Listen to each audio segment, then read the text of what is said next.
फिरौन की फौज पीछे थी, आगे नीला समुंदर, और बीच में बनी इस्राएल डर के मारे कांपते हुए।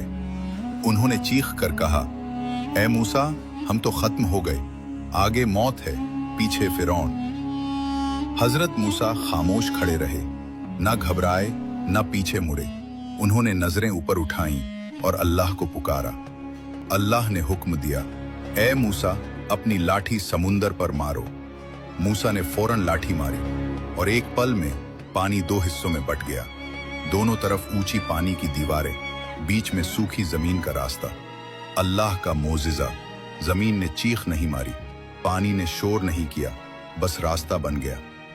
कौम चल पड़ी अल्लाह के हुक्म पर भरोसे के साथ। लेकिन फिरौन घमंड में बोला, अगर मूसा पार हो गया तो मैं क्यों नहीं।